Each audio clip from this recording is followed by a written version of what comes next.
Guys, bagay ito sa mainit na panahon. No? Homemade ice cream. Cheese flavor yan guys. Sarap. Panalo.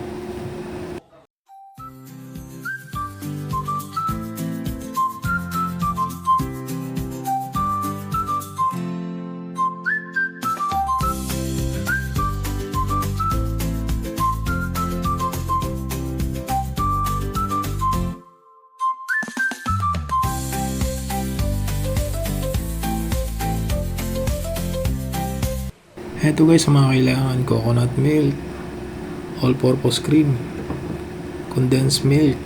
At dahil cheese flavor ang gagawin guys, kailangan natin ng cheese powder dyan at cheese bar. Pati ito guys, hand mixer.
Eto guys, mix ko na siya. So, kailangan lang dyan ay low speed. Hindi kailangan na mabilis or nasa top speed siya.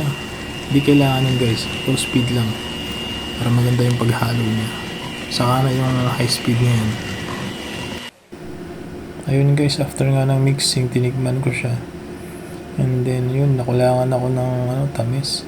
Kaya nagdagdag na lang ako ng 1 cup na icing sugar. Dito guys, pwede naman kayo magdagdag ng isa pang condensed kung gusto nyo.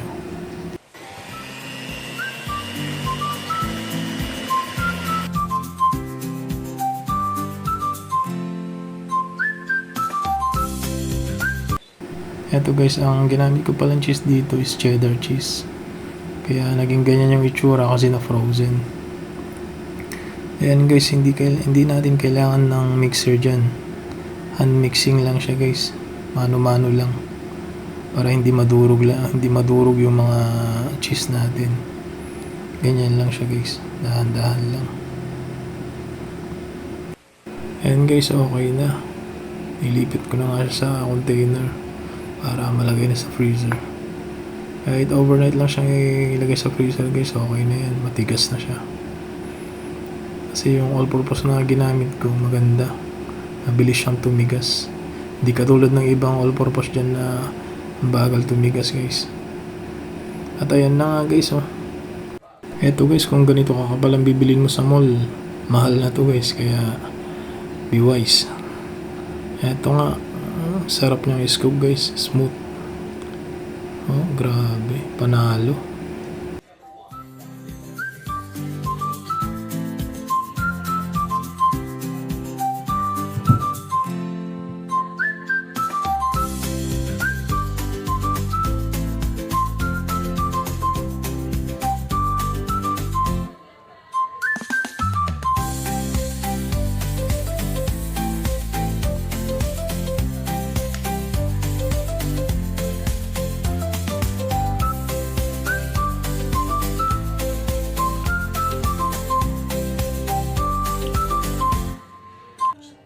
Yan guys, kumuha nga ako ng loaf bread para ipalaman natin dyan yung ice cream.